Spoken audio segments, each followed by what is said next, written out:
Und LaRouche hat ein Video aufgeladen, Storytime, Papi... Ich habe nur auf dem Thumbnail von Grisha Yeti gesehen, dass es um häusliche Gewalt geht anscheinend. Und Chat und alle, die zuschauen, ich muss vorab sagen, ich bin extrem schlecht auf so Sachen, wie sagt man dem, reagieren oder so gute Sätze zu finden, die nicht 100% bekeckt tönen. Darum sage ich jetzt im Vorhinein einfach, falls ich irgendetwas sage, es ist nur als Spaß gemeint und ich tue ernste Situationen immer mit Humor überspielen. Das mache ich in meinem Leben so, ich bin so ein Mensch. Aber wir schauen jetzt das Video, ich bin mega gespannt. Mailo sagt jetzt bitte kein Scheiß im Chat. Ich bin gerade aus der Dusche gekommen. Darum habe ich auch kalt, es regnet draußen. Meine Haare sind noch nass und ich habe hier eine Kuscheldecke. Heute haben wir uns halt gekommen zum neuen Video von mir. Man merkt schon mal, die Stimmung ist... Es wird kein lustiges Video, es wird definitiv kein lustiges Video. Wie ihr wahrscheinlich im Titel schon entnehmen könnt, wird es ein anderes Video. Ich habe noch nie so ein Video auf meinem Kanal gemacht. Ich habe mir nicht so viel Gedanken gemacht, was ich jetzt will sagen und was nicht. Ich habe gedacht, ich rede einfach mal drauf los. Ich kann euch nicht versprechen, dass ich nicht vielleicht brüllen wird, weil ja, wenn man über so etwas redet, dann wird man halt einfach mal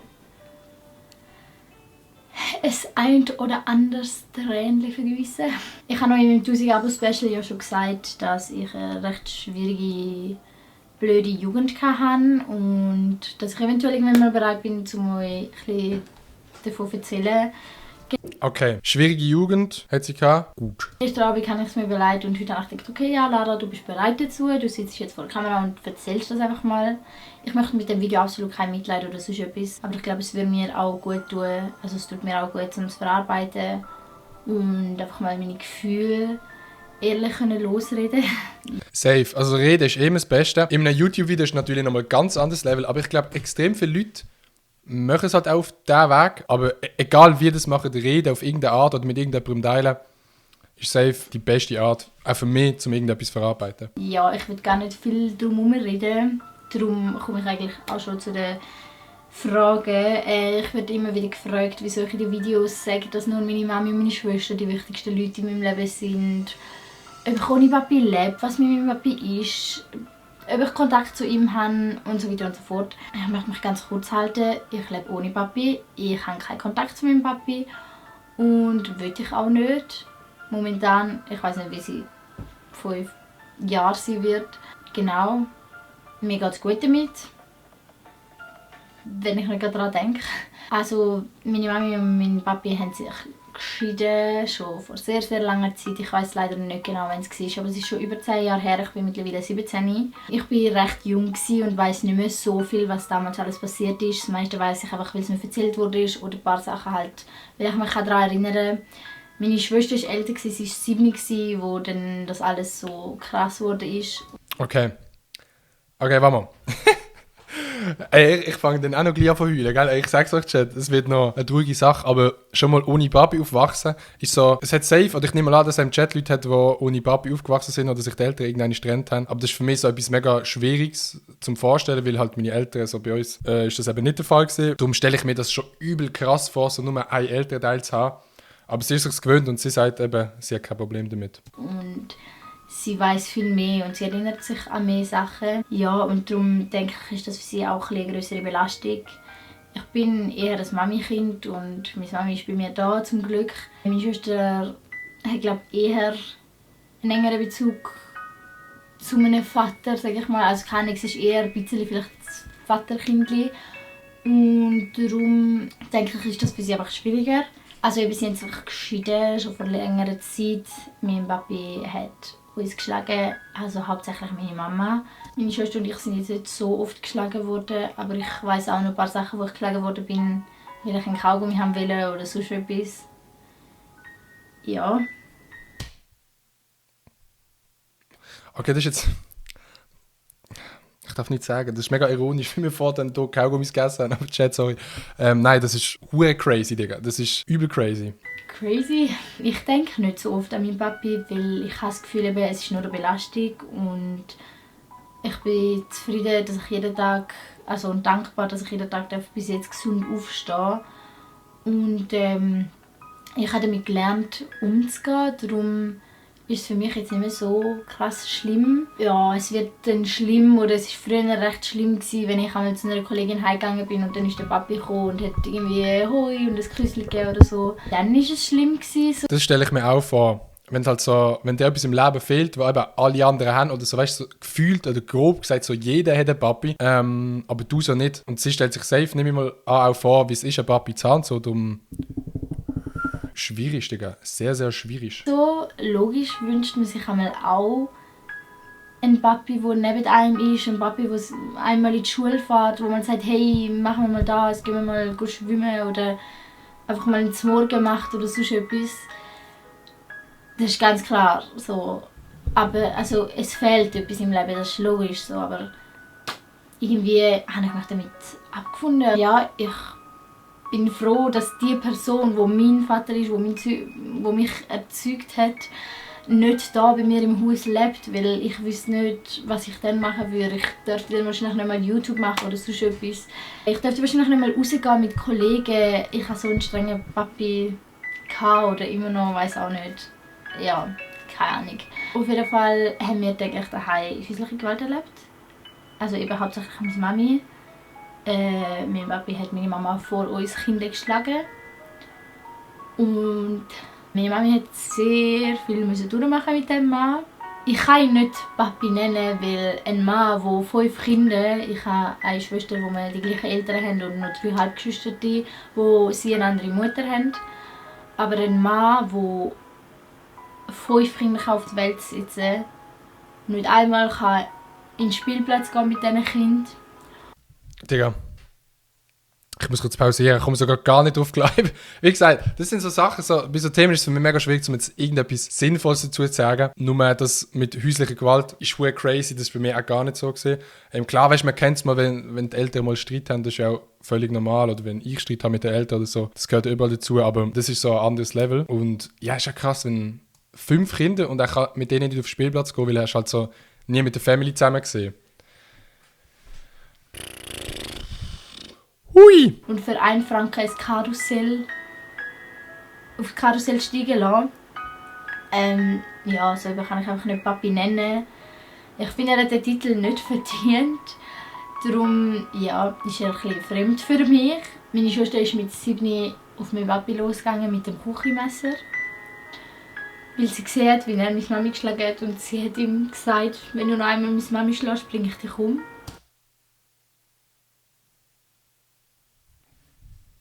Chat.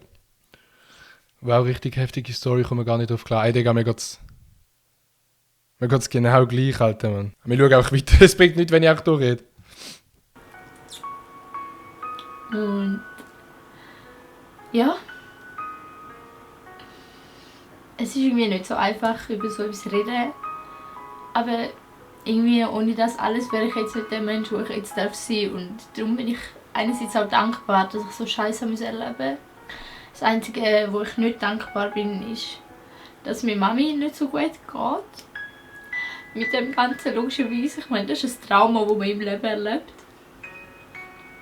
Oder also erstmal Shoutout an LaRouche, dass sie das Video macht, dass sie heult vor der Kamera, das könnte ich nie. Digga, ich heule nicht mal vor Leuten. Habe ich das dumm gesagt, oder? Nein, das habe ich im Video von Milo gesagt, ich heule nicht mal vor Leuten. So, ich würde jetzt auch nie im Stream heulen, man bekommt vielleicht wässrige Augen, aber das kann ich einfach nicht. Aber ey, Digga, schon mal jetzt, ich habe es noch nicht mal fertig geschaut, aber so eine krasse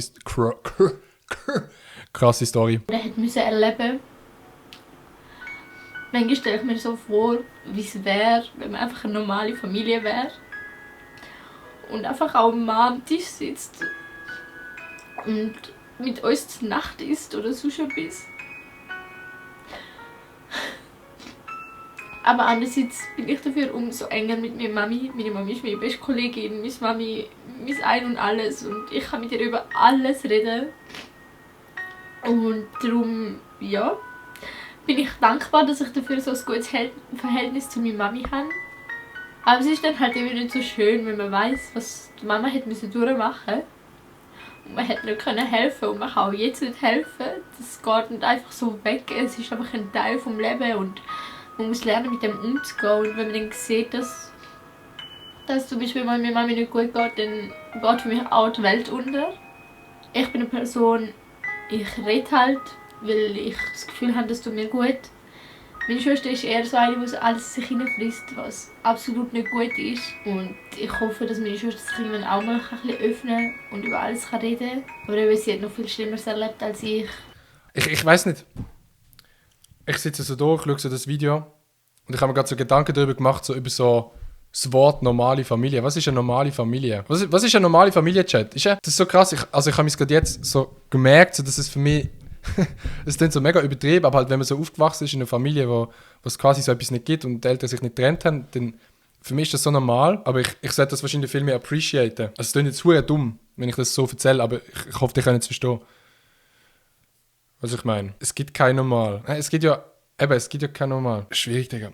Also sie weiß es einfach noch und ich zum Beispiel nicht mehr. Darum ist es, glaube ich, für sie halt nochmal viel schlimmer. Ich habe mal im Laden einen Kaugummi haben. Und mein Papi hat gesagt, er hat kein Geld für einen 20 Gramm Kaugummi. Und seine damalige Freundin war dabei. Und nachher hat er ihr irgendwie für 30 Franken einen Epilierer gekauft. Und weil ich einfach unbedingt den Kaugummi wollte, hat er mich nachher jetzt mit im Laden geschlagen. Und ich werde das nie vergessen, nie.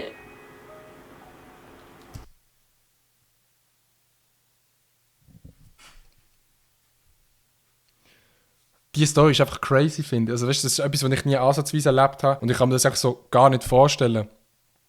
Weißt, ich könnte jetzt auch nicht irgendwie einen Tipp geben oder weiss ich was. Es ist so übel schwierig, um für mich darauf zu reagieren. Ich kann es einfach nicht. Ich muss es zuhören, in mich rein fressen, nehmen. Ein fucking Kaugummi. Adi, bist du eher noch am Wasserbau oder nicht? Eher nicht. Obwohl ich jetzt mega ruhig bin, aber ich bin wirklich nicht so am Wasserbau. Also, es klingt jetzt mega hart. Ich habe gesagt, ich heule nicht von Leuten. Zum Beispiel mein Großvater ist gestorben vor einem Jahr. Ist das richtig? Ich weiß nicht genau, wann er gestorben ist, aber ich habe an der Beerdigung auch nicht geheult. Also, ich heule nicht von Leuten so. Ich bin nicht so noch am Wasserbau. Ich weiss nur, an dem Tag, wo mein Papi gegangen ist, hat er aus irgendeinem Grund alles Schmuck von meiner Mama kaputt gemacht. Und man hat die ganze Perle auf den Boden fallen gehört. Und meine Mama, meine Schwester und ich sind auf dem Sofa gesessen und haben brüllt. Das ist so, wie wenn man halt so die Eltern hört, wie sie Streit haben, was eben, wie ich sage, völlig normal ist, wenn die halt mal Streit haben. Dann fühlt man sich schon so machtlos. Aber weißt du, wenn so etwas passiert, ist echt so ein anderes Level. Das ist so für mich, eben, wie ich schon tausendmal gesagt habe, für mich so hure unvorstellbar. Und ich bin mega glücklich, dass es bei mir nicht so ist. Und ich hoffe, bei der Larouche, wie sie sagt, sie kann einigermaßen gut damit umgehen, wenn sie nicht darüber nachdenkt. Aber ich finde es gut, dass sie so reflektiert, also dass sie so sich all die Gedanken darüber macht und so. Und ich glaube, das ist mega wichtig. Noch hat er mich gerufen und ich wollte nicht gehen. Ich habe Angst, dass er mich mitnimmt. Und meine Mama hat gesagt, sie ist da, es passiert nichts, ich gehe nur. Und dann bin ich zu ihm gelaufen. Und er hat mir gesagt, dass meine Mama an allem schuld ist. Und dass sie alles kaputt gemacht hat. Und dass er jetzt rausgeht, sterben. Ich war nicht noch so jung. Und ich habe noch nicht mal gewusst, was Sterben bedeutet. Ich kann euch beruhigen, er lebt noch. Und das weiß ich zu 100%, weil dort, wo er lebt, haben wir Verwandtschaft und meine Cousine schickt immer wieder mal ein Foto. Ich weiss noch, ich musste mit über 5 am Esstisch sitzen und die Telefonnummer von meiner Mami auswendig lernen. Wir haben so ein kleines Handy bekommen, wenn mal etwas ist. Weil er uns entführen. Nach der Schule müssen wir schnell heimlaufen. Und schauen, dass jemand mit uns ist. Dass wir nicht allein sind.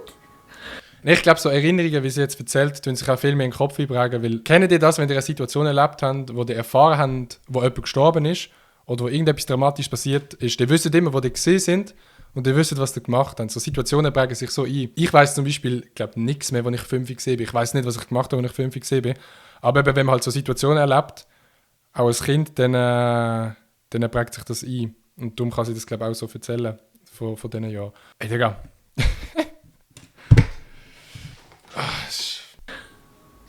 Meine Mami musste 120% arbeiten. Und wir haben sie nur eine halbe Stunde am Tag gesehen, damit sie uns ernähren konnte und unsere Miete zahlen. Meine Schwester und ich sind über den Mittag heimgekommen und mussten in die Stuhl nehmen, um das Essen mit der Mikrowelle erwärmen, weil wir noch so klein waren und noch nicht mal oben angekommen sind. Okay, es ist jetzt... Ich darf keinen Witz machen. Ich habe gesagt, ich darf keinen Witz machen. Nein. Ich könnte euch noch so viel mehr erzählen, aber irgendwie blockiert es mich. Manchmal frage ich mich, wie meine Mami das alles geschafft hat. Ja, auf jeden Fall Props. Und die Mom von La Rouge, Kuss gehen raus, dass man das so schafft. Eben, ich probiere mir das also zu vorstellen und irgendwie zu verarbeiten, aber es ist so schwierig. Es ist echt schwierig für jemanden, der es nicht erlebt hat. Und ich finde es crazy, dass sie das Video macht. Wie hat sie geschafft, so lange arbeiten gehen? 2 Kinder großziehen. Und die 3 Halbgeschwister, auf die hat sie auch noch schauen. Also hat sie auch geschaut. Und wie hat sie das alles geschafft? Wie? Währenddem ein anderer Mann irgendwelche andere Frauen bumsen. Er hat dann jedes Wochenende oder jedes zweite Wochenende uns holen. Und ich habe mich einmal im WC eingesperrt, weil ich nicht gehen. Und dann hat sie mir geheißen, die Mutter lässt die Kinder nicht gehen. Obwohl ich nicht wollte und meine Mama war die, wo gesagt hat, schliess die Tür auf, du gehst jetzt. Du musst gehen. Einmal hat er uns abgeholt und hat gesagt, er wohnt jetzt in einer neuen Wohnung. Und wir sind dann die Stege nicht hochgelaufen. Er schliesst die Tür auf und dort liegt eine Frau im Dessous, halbnackt, und hat gedacht, dass er allein heimkommt, wenn er uns abgeholt hat. Hat er die Hälfte der Zeit auf dem Sofa geschlafen. Wenn wir dann rausgehen spielen, haben wir nicht dürfen. Wir müssen warten, bis er aufwacht, und wir haben ihn geweckt. Heute schaue ich Fotos von ihm an und frage mich, wie kannst du so ein grusiger Unmensch sein? Wie kann man so Sachen anderen unschuldigen Menschen antun? Und jetzt nur normal leben? Leidet er auch, wenn er am Abend einschläft? Das habe ich mir auch gefragt. Ich denke jetzt mal, dass man ja das auch irgendwie immer aus einem Grund macht. Ich weiss nicht, was für ein Grund das bei ihm war, ob er irgendwie nicht zufrieden war mit seinem Leben oder weiss ich was, ich will da gar nicht sagen. Aber eben, das tut ja auch ihn belasten, nehme ich mal an. Also ich weiss nicht, oder man ist so gefühlskalt, dass es einem nicht belastet, aber wieso zeugt so jemand Kind? Ja, du weißt halt nie, wie die Situation dann war, wo Kind gezeugt war, ob sie dann schon so war oder ob das erst später passiert ist. Was denkt er sich, wenn er pennen geht? Hat er auch so Gedanken? Denkt er an uns? Überlegt er sich auch, wie das wäre, wenn er noch da wäre? Ich weiß es nicht. An meinem 9. oder 8. oder 7. keine Ahnung, an irgendeinem Geburtstag ist er auf Besuch gekommen, was ich nicht gedacht habe, und hat mir das erste Mal 40 Franken geschenkt. 22er Noten. Und das erste Mal, wo ich überhaupt etwas von ihm bekommen habe. Und das letzte Mal. Und nachher, ich habe mich so gefreut, und nachher ist er gegangen und hat gesagt, er kommt am Abend nochmal. Ich bin den ganzen Geburtstag am Abend auf dem Balkon gewesen. Und habe gewartet, bis er kommt. Er ist nicht mehr gekommen. Meine Schwester hat stundenlang auf dem Balkon gewartet, bis er uns am Wochenende kommt geholt. Und manchmal ist er einfach gar nicht gekommen. Und manchmal habe ich das Gefühl, dass ich das alles nur träume oder träumt habe. Dass es gar nicht wahr sein kann, dass ein Mensch so etwas macht. Chat. Ich weiß nicht, was sagen. Ich sitze durchgeschaut das Video. Es ist echt crazy. Also ich kenne den Grund nicht, aber wieso muss man das denn an der eigenen Kind auslassen?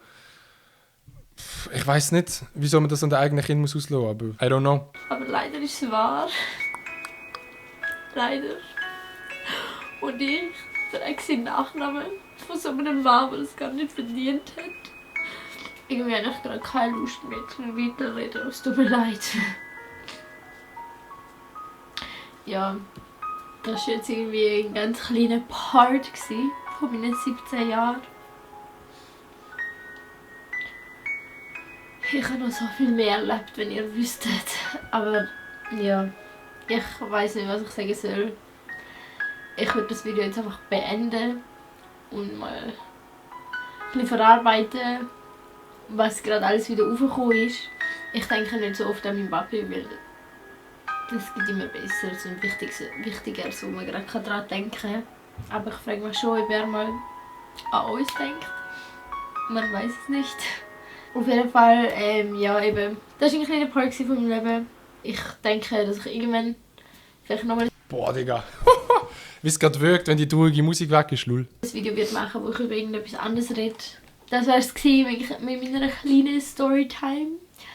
Danke an dich, dass du bis dahin zugelassen hast und ja, dass ich mich auch bei dir ausbrechen kann, wenn man das so sagen kann. Ich weiss, dass es gerade absolut nicht dazu passt, aber lasst doch gerne ein Like da, abonniert meinen Kanal und aktiviert die Glocke, damit ihr kein Video mehr von mir verpasst. Digga. Shoutout an LaRouche, dass sie das Video gemacht hat. Ey, was will man sagen zu häuslicher Gewalt? Es gibt ja nur eine Meinung, es geht absolut nicht. Es gibt immer Gründe, wieso man es auslöst an der Familie, ist eine andere Frage. Keine Ahnung, wenn es jetzt irgendjemand von euch daheim erlebt, sucht euch Hilfe, geht an eine professionelle Beratungsstelle. Es ist schwierig zu vorstellen für mich. Ich bin in einer Familie aufgewachsen, mit Mutter, Vater, Bruder, in einem Haus. Wir kennen eigentlich alle unsere Bekannten. Ich hatte das noch nie gehabt, dass ich mit jemandem nicht in Kontakt war, weil man es nicht gut mit dem hat. Und ich kann mir so schwierig vorstellen, aber eben, wie gesagt, hure krass, dass LaRouche sich das getraut. Ich würde so ein Video nie machen, für mich ist die Reaction eigentlich schon zu viel. My heart just got stuck between these loops. My heart went. Mama got